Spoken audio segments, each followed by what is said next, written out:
The big idea today is this: fasting pushes us to search for God and reprioritize our relationship with Him. So if you pump the brakes on those distractions, what fasting will do to you is it'll push you closer to Jesus and it'll help you to reprioritize who He is to you.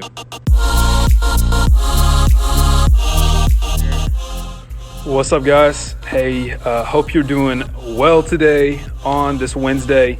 So we're going to jump into it. We're on day 5 of our spiritual fitness. I hope you guys are enjoying this Devo. I think this is my favorite so far. Just talking about very applicable topics of how we can stay strong, how we can stay fit, and stay close to Jesus. So today we're going to talk about the topic of fasting. So I'm going to do my best to break down this concept of fasting to you guys in a very easy, practical way. Because at the end of the day, I remember growing up, like I always saw my parents fasting and heard of other people that were fasting.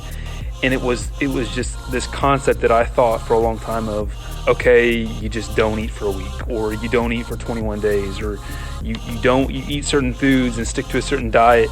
And so I want to kind of break down some of that, those ideas and concepts that we may think fasting is, and hopefully give you guys an idea as to what it really is. And it's one of the things that we use. It's a tool that we use to get closer to God. And so fasting, it's unique. And so the way I want to kick it off is with a question. Have you ever had something in your life that you just stopped doing?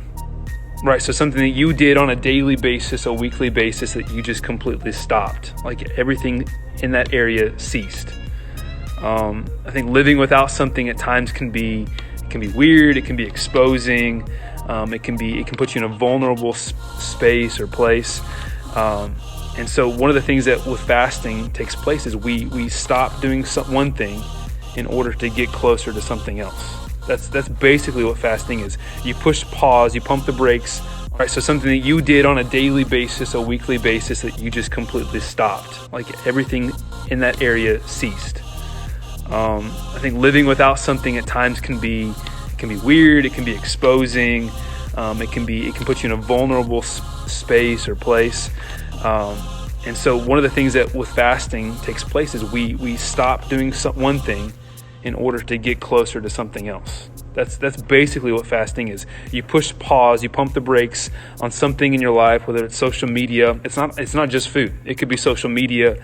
It could be something that may not be a bad thing, but too much of anything can lead to something negative. So maybe it's pumping the brakes on social media, pumping the brakes on getting too focused on video games, TV and Netflix. It's something that you press pause on and replace that one thing that may be distracting you with more of God, more time with Jesus.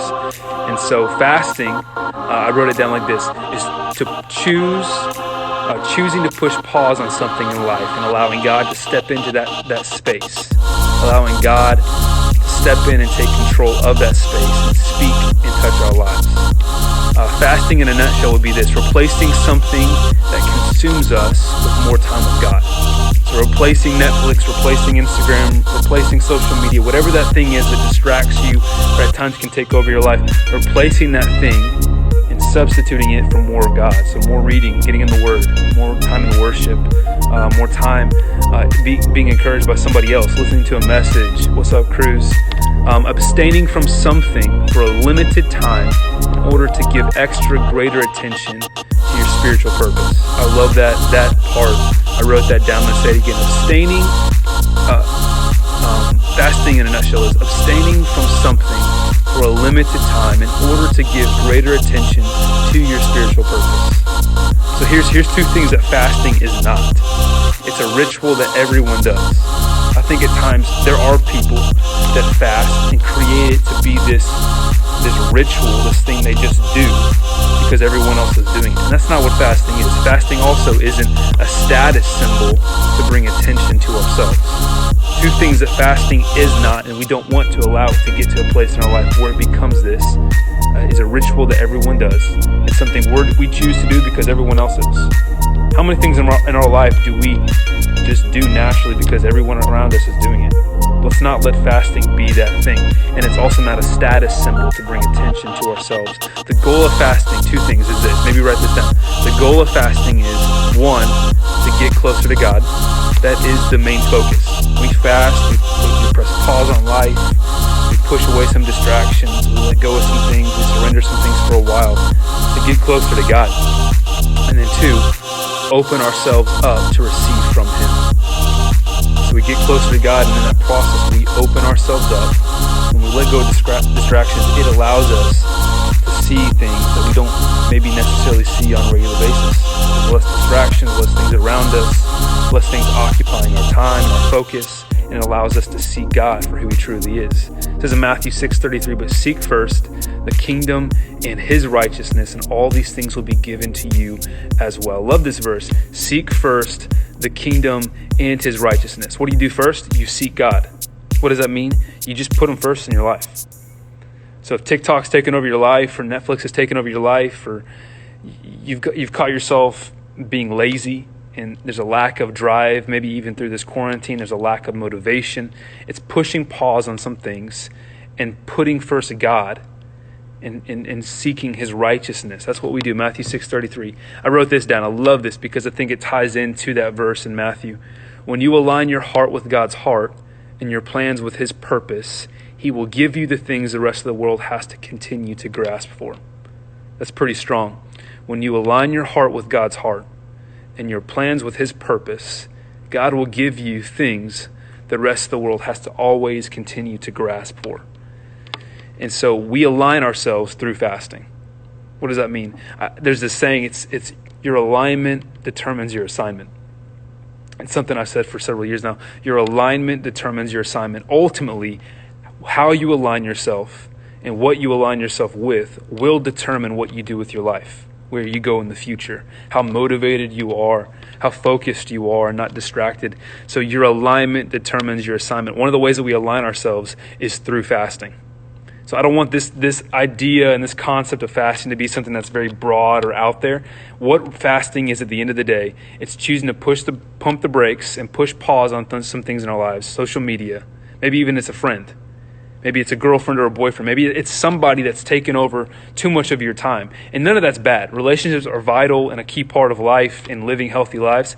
But too much of anything is not good, right? Too many cookies. Come on, somebody. Who's been eating all the Oreos in their kitchen the last 3 weeks or 4 weeks of quarantine? Too much of anything isn't good for ourselves. So it's pushing the brakes, noticing what's taking over our lives and saying, God, I'm gonna let go of some things now so that I can get closer to you. That's what fasting is. That doesn't mean that you're starving yourselves. That doesn't mean it's no food for a week or no food for 21 days. Maybe if you want to take a couple days or a day and take a meal and say, God, I'm going to give you that meal. I'm not going to eat that meal. I'm not going to have lunch. Or I'm not going to eat dinner. And in the time I'd be eating dinner or lunch, I'm going to choose to go in my room and just read. Or I'm going to choose to go in my room and just have some prayer time. Or go in your room and turn on some worship music and just sit in a corner. When was the last time you got quiet?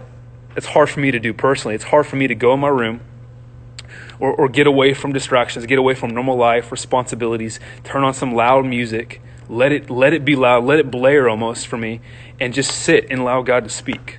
That's hard. It's hard for me to sit and be still. Stillness can actually be a very profound thing, though. So my encouragement for all of us is that let's let fasting be something that's a part of our every single day life, our challenges, our wins, our losses. I think if we allow fasting to be something we use as a tool, it makes us better. So that doesn't mean, like I'm going to reiterate, that doesn't mean you have to stop eating food. That means maybe pump the brakes on social media, pump the brakes on the boyfriend or the girlfriend, maybe pump the brakes on how much FaceTime you're having, how much TV time, whatever that distraction may be. It may be different for every single one of us. It may be unique for every single one of us. Pump the brakes on that and allow Jesus to come into those moments and really speak to us. The big idea today is this: fasting pushes us to search for God and reprioritize our relationship with Him. So if you pump the brakes on those distractions, what fasting will do to you is it'll push you closer to Jesus and it'll help you to reprioritize who He is to you.